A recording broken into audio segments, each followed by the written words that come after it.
Bienvenue à tous sur le stand de Peugeot Stellantis New Toulouse. Nous sommes directement au Meet et vous avez un cadre qui est juste magnifique. Vous avez ici la 9X8, le nouveau 3008 qui est juste impressionnant. On va aller le voir en détail juste après. Je vais vous montrer l'intérieur et les interfaces en exclusivité puisque c'est un modèle de pré-série qui ne sera disponible en concession qu'en janvier. Donc rien que pour ça, mettez un pouce bleu, abonnez-vous et remerciez Peugeot Toulouse. On y va, c'est parti.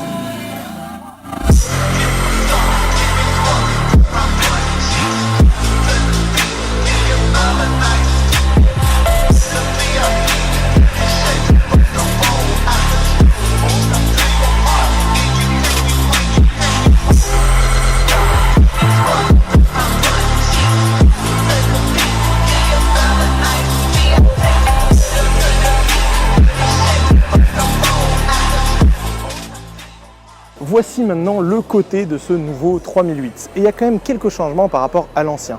On a d'abord l'impression que c'est beaucoup moins agressif. On a l'impression que seules quelques lignes horizontales parcourent la voiture. Mais en fait, on a quand même de très légers pincements. Ici, viens voir ici mon petit caméraman, des travaux qui sont faits au niveau de petites ailettes, de petits appendices aérodynamiques ici pour guider l'air.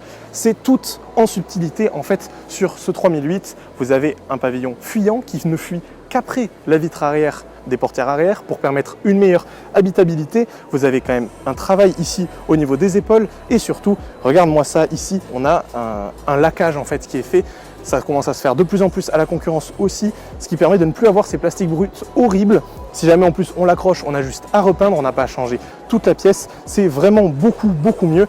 Et puis ici à l'arrière, on a ce béquet qui est habituel maintenant chez Peugeot sur les berlines. Regarde cette 508 juste là-bas, elle a également ce béquet, vous pouvez le voir juste là. Et ce pincement est également présent sur la 308 hybride break que nous avons à la maison. Mais pour en revenir à ce 3008, ici vous avez un nouveau lettrage qui annonce la couleur i3008. Pour l'instant effectivement uniquement visible en électrique un petit peu partout.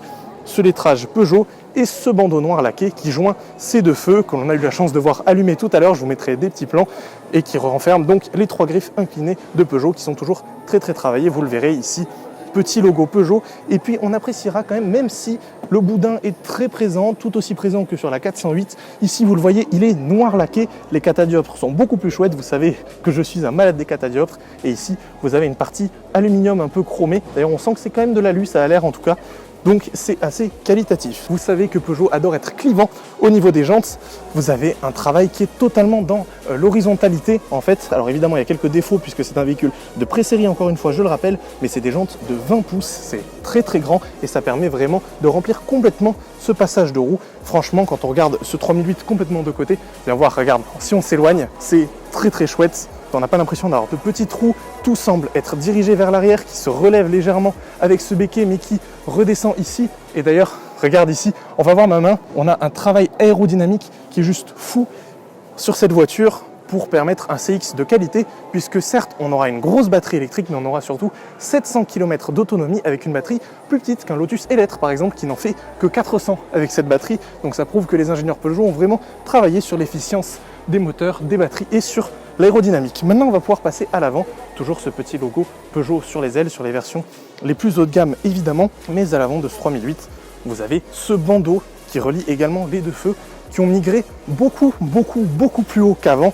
Regardez, c'est très fin, ils seront également matriciels, ils s'appellent les Pixel HD Lights et ça va donc être encore plus précis pour des feux matriciels qui sont déjà de qualité sur la 308, j'en avais parlé dans ma vidéo. Vous avez ces trois crocs qui sont juste très chouette, je trouve finalement. J'aimais pas beaucoup en photo, je sais que ce qui me plaît le moins en fait c'est cette descente de calandre qui donne presque l'impression d'avoir une moustache, mais à part ça en vrai ça rend de mieux en mieux quand on le voit de plus en plus, surtout de 3/4 en fait c'est la pleine face avant qui rend le moins bien je trouve quand on regarde de 3/4, quand on pose un peu son regard et qu'on voit d'ailleurs les nuances que cette peinture fait avec du jaune, du vert dans le bleu qui permettent de vraiment faire ressortir les galbes. C'est un 3008 qui est vraiment sexy, j'aime beaucoup. Un travail également sur le noir laqué qui est fait en partie basse avec également ces parties en aluminium, cette calandre qui se referme et qui s'agrandit de plus en plus pour avoir des petits inserts couleur peinture qui sont de plus en plus petits pour aller vers un logo qui flotte. Regardez, on peut passer ses doigts derrière. Alors c'est très chouette d'avoir un petit logo flottant, mais regardez, si on regarde un petit peu plus bas, qu'est-ce que vous avez ici? Le radar. Et c'est la chose que je regrette, puisque si jamais on va se mettre à l'avant d'une 308, je vous mettrai des images, vous avez en fait le radar qui est intégré directement dans ce logo et il s'en vantait beaucoup d'ailleurs. Là, c'est dommage d'avoir ce radar aussi gros ici, mais j'imagine que c'est pour une question de hauteur, le radar ne peut pas être positionné trop haut.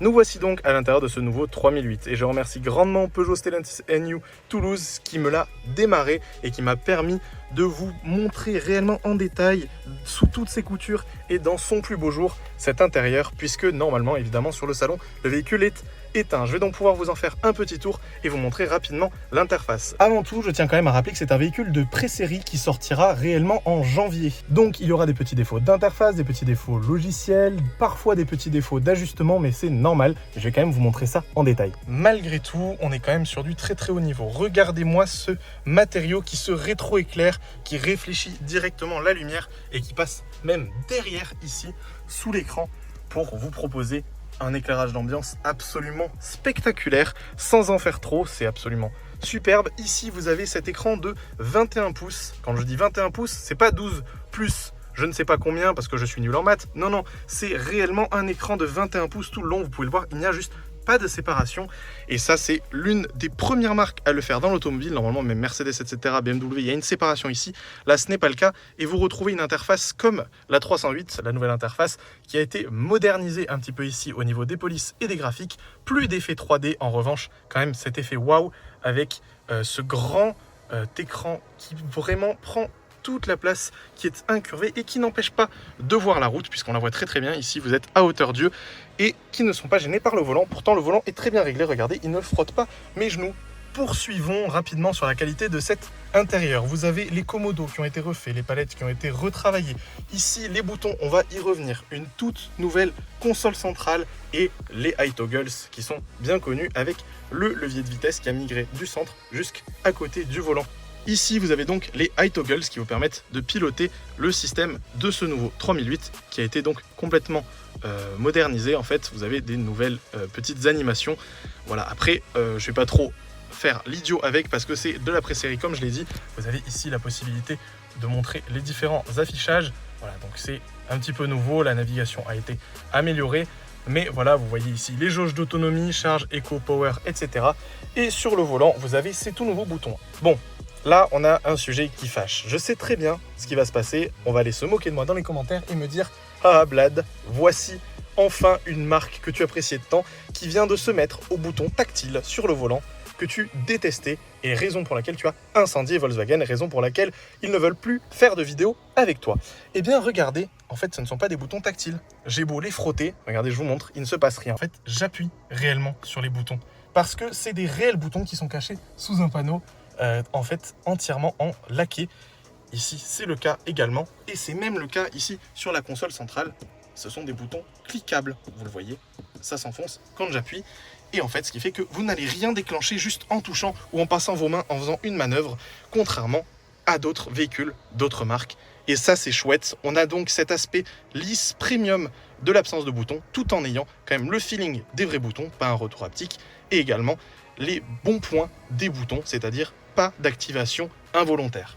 Pour continuer, vous avez encore, donc je vous ai parlé de cette console centrale, en fait vous avez beaucoup de matériaux recyclés dans ce 3008, tout ce que vous voyez en tissu, c'est des matériaux recyclés qui sont, contrairement à d'autres voitures, assez agréables. J'avais peur puisqu'il y en a ici que l'on s'abîme le coude lorsqu'on n'a pas de manche longue, et bien pas du tout, c'est très doux, j'ai aucun problème à poser ma main, ils sont très souples d'ailleurs, et il est moussé tout le long, avec plein de nouveaux boutons ici, avec un rangement ici assez qualitatif également. N'oubliez pas encore une fois que c'est de la pré-série, donc c'est déjà chouette que ce soit très qualitatif comme ça. Vous avez évidemment les clés ici qui ne changent pas de celles de notre 308. En même temps, il n'y a pas grand chose à changer, elles sont déjà très très bien. Ici, vous avez à gauche la portière avec les éléments de contrôle des vitres et de verrouillage. Pas grand chose de nouveau non plus, des boutons toujours très qualitatifs comme dans la 308, de l'aluminium, du simili-cuir, des plastiques moussés jusqu'au bout, même ici sur la boîte à gants, des plastiques durs mais qui n'ont pas l'air de trop se rayer en bas des portières et du pelliculé absolument partout, à voir la tenue dans le temps comme l'aluminium ici mais c'est vraiment qualitatif à l'avant de ce 3008 et je remercie encore Peugeot de me l'avoir allumé pour que je puisse vous faire cette démonstration et les quelques plans que vous avez vus. Bon, maintenant, on va pouvoir passer directement à l'arrière parce qu'il y a quelques petits trucs à voir également. À l'arrière, vous voyez donc les éclairages d'ambiance présents également sur le toit ouvrant, chose que nous n'avons pas sur d'autres modèles Peugeot. C'est chouette, comme l'ancien 3008. En fait, toit ouvrant en panoramique qui est d'ailleurs assez large finalement, on a quand même une bonne visibilité. Et ici, vous avez les places arrière. Banquette assez inclinée. Finalement, j'ai quand même beaucoup de place à la tête. Et ça, c'est dû au fait, comme je vous le disais, que les vitres sont totalement droites. Le pavillon ne s'incline pas avant le passage après les portières arrière en fait. Ce qui fait qu'on a vraiment de la place. Et même, mon caméraman à l'avant est très bien installé aussi. Il est pile poil à sa position de conduite. Et j'ai quand même vraiment de la place pour l'instant. Franchement, on est plutôt bien. On est assez bien installé. Et on sent vraiment qu'il y a un effort de qualité qui est apporté à l'arrière de ce 3008. Alors oui, il y a quelques éléments ici qui fâchent un peu, mais ça, c'est de la pré-série. C'est normal qu'on n'ait pas des petits inserts chromés, etc. On a quand même du plastique légèrement moussé ici, des tissus agréables. Ici, on a de l'aluminium. Oui, il n'y a pas l'éclairage d'ambiance magnifique qu'on a à l'avant, ça c'est le défaut que je noterai. Mais à part ça, on est vraiment très bien installé à l'arrière de ce 3008. Ce 3008 redevient tout en rondeur et quand on a passé quelques temps à regarder celui-ci, si on regarde celui qu'il y a tout là-bas, on a l'impression de voir un véhicule qui a 7 ans. Et oui, parce que c'est le cas, ce 3008, il a 7 ans maintenant. Vous avez un véhicule qui est plus de 10 ans en fait de conception et c'est un véhicule qui est vendu à beaucoup de gens encore aujourd'hui, qui s'est vendu à 1,1 million d'exemplaires. C'est un véhicule qui a toujours l'air moderne. Regardez-moi cette planche de bord qui est toujours dans l'air du temps. Si on en oublie la qualité du système embarqué, vous avez des boutons qui sont qualitatifs, vous avez une planche de bord qui est très chouette et vous avez un intérieur qui donne vraiment l'impression d'avoir un cockpit d'avion avec ces petits boutons ici style piano en fait. Et c'était un intérieur qui avait été très salué. Voiture de l'année, le 3008, on le rappelle, et donc ça va peut-être être difficile de faire changer les propriétaires de ce 3008 vers celui-ci, surtout que celui-ci pour l'instant ne sera qu'en 100% électrique. On en reparlera un petit peu en off des motorisations et des tarifs une fois qu'on les aura eus. Mais pour l'instant, j'aimerais bien que vous me disiez en commentaire ce que vous pensez de ce 3008. Je vous remercie beaucoup d'être resté jusque-là. Dites merci à mon caméraman, dites merci à Peugeot Toulouse qui m'a permis, Peugeot Stellantis et New Toulouse qui m'a permis de réaliser cette vidéo avec des petites exclus que tout le monde n'aura pas en venant sur ce salon. Et moi je vous dis à très vite pour une autre vidéo. Allez, ciao!